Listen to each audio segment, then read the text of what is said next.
की खोज की और उन्होंने इसको देखा। इसको लाख हिस्से, एक बालू के कण को लाख हिस्सा कर दिया जाए, उससे भी छोटी जीवात्मा हमारे शरीर में रहती है। ये महात्मा कहते हैं इसमें आँख नाक कान होते हैं। ये देख सकती है, ये सुन सकती है और ये सूंघ भी सकती है।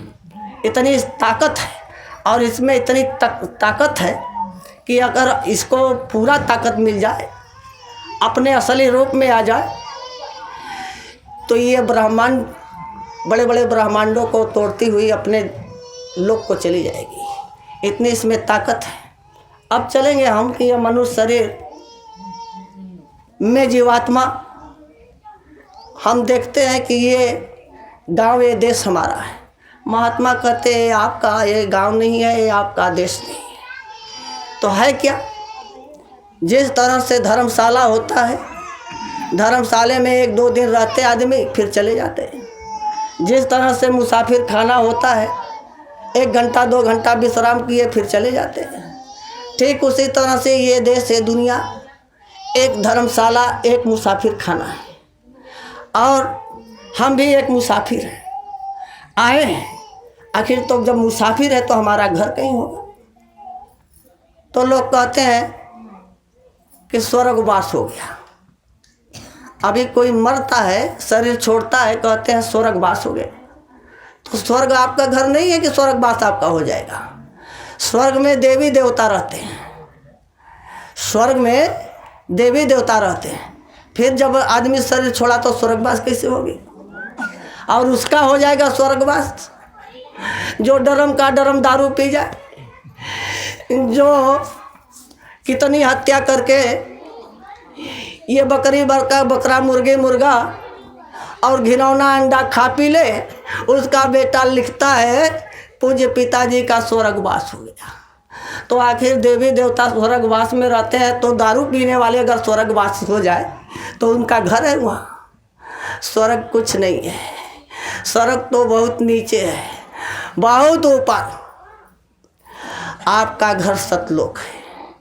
महात्मा चेताते हैं ये देश, इन आदेश हमारा साधो, इन आदेश हमारा।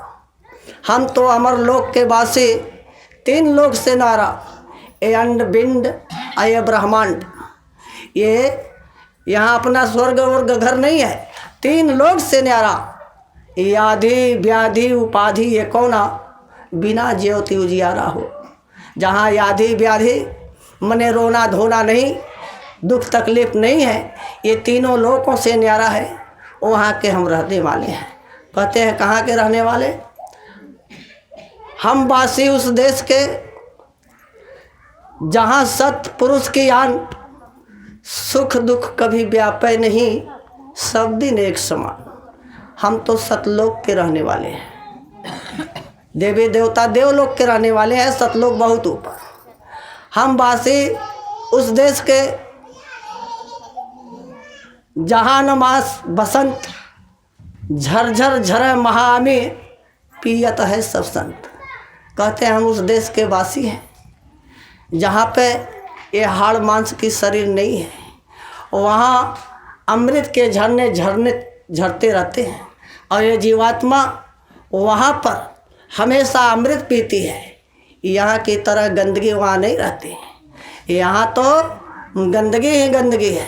वहाँ हम वासी उस देश के जहाँ नमास बसंत और झर झर झरे महाअमीय, मतलब वहाँ अमृत के झरने झरझर झरझर झरते हैं। वहीं पर हम अमृत पीते थे, लेकिन संजोग से इस तन मन में शरीर में आकर हम पड़ गए हैं।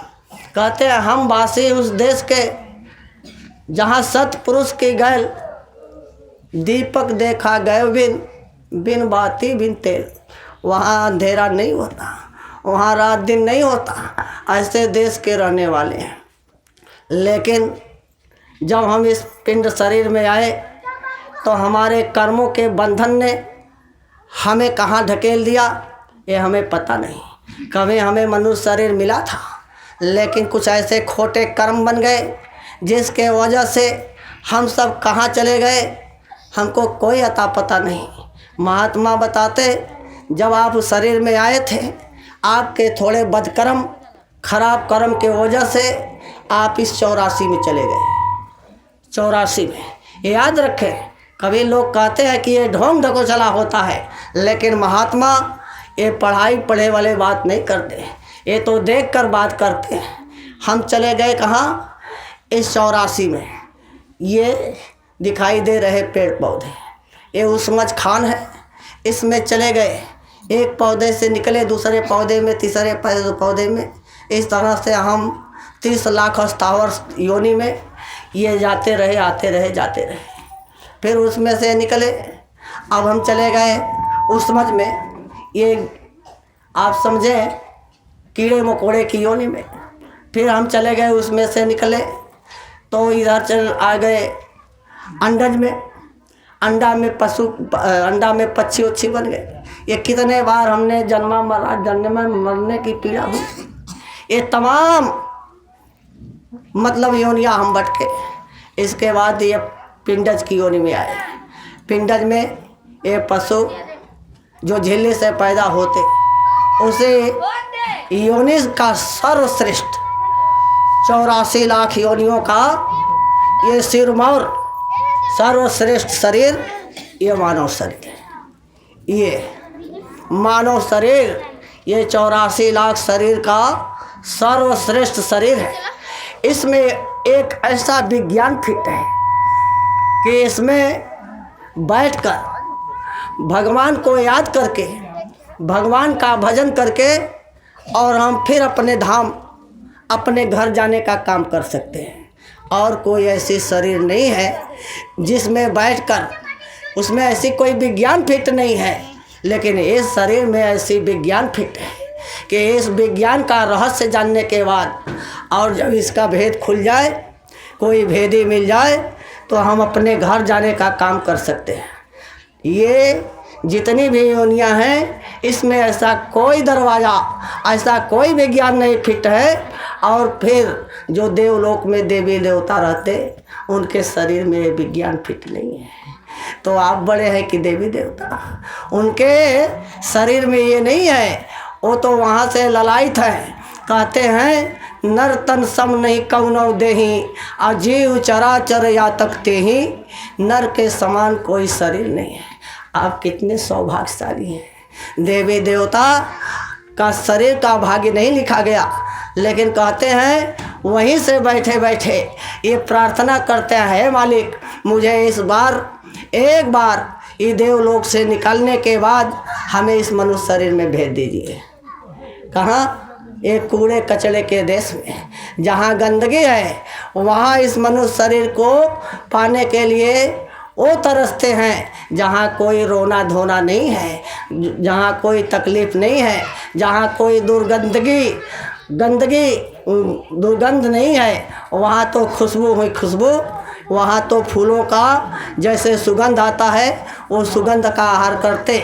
और टट्टी पेशाब का देश नहीं है, लेकिन वहाँ से यहाँ आने के लिए तरसते हैं। और हम इस मनुष्य शरीर में आने के बाद अंडा के लिए तरस रहे हैं।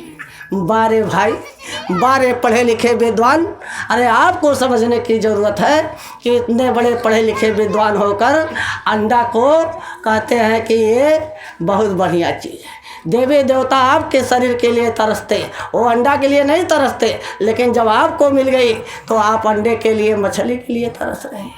बारे भाई, तो महात्मा इसी चीज़ को चेताने बताने के लिए आते हैं कि पहले तो हम सब कुछ समझते हैं, अभी हमको खाने पीने का शऊर नहीं आया। बस जब अभी इतना पढ़ने लिखने के बाद खाने पीने का शऊर नहीं आया, समझ नहीं आया। अगर खाने पीने का समझ आता तो दूध, घी, मक्खन, मलाई, मेवा, मिष्ठान भगवान ने आपके लिए क्या नहीं दिया है। अगर पीने का शऊर होता, पीने की जानकारी होती, तो हम दारू पीते, अरे दूध पीते, मक्खन पीते, मलाई पीते, जिससे स्वस्थ रहते। लेकिन इंसान पढ़ने लिखने के बाद भी अभी खाने पीने का भी तरीका नहीं समझ पाया। जो इंसान इतना विद्वान होने के बाद खाने पीने का तरीका समझ नहीं सका, वो आदमी पूजा पाठ करने का तरीका समझेगा? ये तो नामुमकिन बात है, समझ नहीं सकता। इसलिए महात्माओं की ज़रूरत है, गुरु की ज़रूरत है, कोई भेदी की ज़रूरत है। जो भेद बताने वाला हो, उस भेदी को आप जब पकड़ेंगे, उसके सानिध्य में रहेंगे, तो आपको ये बताएगा कि सोई पावन सोई सुभग शरीरा, जो तन पाए भजय रघुबीरा। वही पावन, वही पवित्र शरीर है जिसको पाने के बाद भगवान का भजन किया जाता। ये शरीर भगवान का भजन करने के लिए मिला था। हाँ, हम इस संसार में आए हैं, बच्चा पैदा करने के ख्वाब में हैं, महात्मा मना नहीं करते। बच्चा पैदा करें, ये कमाएं, मेहनत और मशक्क़त से अपने परिवार का भरण पोषण और बड़ों का सम्मान, माता पिता का मतलब सेवा, छोटों को प्यार ये देने के लिए ये मनुष्य शरीर इतना समझदारी का शरीर है कि इसी शरीर में लोग माता पिता का सेवा करके अपने जीवन का मतलब है पूर्ण बना सकते हैं। छोटों को प्यार देकर, सास ससुर की सेवा करके, ये सेवा मामूली चीज़ नहीं है। महात्मा तो इसीलिए ना आते हैं, तभी तो महात्माओं की ज़रूरत है। हम सब भूल गए ये शिष्टाचार, ये सदाचार अब हमारे अंदर नहीं रहा, तभी तो महात्माओं का आना हुआ। ये महात्मा आपके धर्म ग्रंथों में लिखा है कि जब जब होए धर्म की हानि, बाढ़े असुर अधम अभिमानी, तब तब धर प्रभु मनुज शरीरा, हरहि कृपा निधि सज्जन पीरा। राक्षस कहीं से आते थोड़ी थे, राक्षस कोई यहाँ पैदा नहीं होता था, हमारे ही घर में ऐसे कुल होते हैं। तब कहते हैं जब जब हो धर्म की हानि, धर्म की हानि हो रही तब महात्माओं का आना हुआ। आप कहेंगे धर्म की हानि कब होती है, तो लोग पूछे कि महात्मा जी कैसे पता चलेगा। पार्वती जी शंकर जी से पूछती हैं कि कैसे पता चलेगा कि अब धर्म की हानि हो रही। तब शंकर जी पार्वती को समझाते हैं और कहते हैं कि माँ नहीं मात पिता नहीं देवा, असाधुन सन करवा वही सेवा, जिनके यह चरण भवानी, असो निश्चर सम समझौ प्राणी। निशाचर कहीं से आते थोड़ी थे, कहते हैं माँ नहीं मात पिता नहीं देवा, असाधुन सन करवावई सेवा। साधु फकीर को पकड़कर अपनी सेवा करवाते हैं, माता पिता को लात मारते हैं, देवी देवता की तरफ मानते। तो कोई कहता धर्म की हानि तो तब हो गई जब लोगों ने माता पिता को लात मारने का, सास ससुर को लात मारने का काम करने लगे। तब वही कहने लगे कि जब जब होए धर्म की हानि, बाढ़े असुर अधम अभिमानी, तब तब धर प्रभु मनुष्य शरीरा, हरहि कृपा निधि सज्जन पीरा।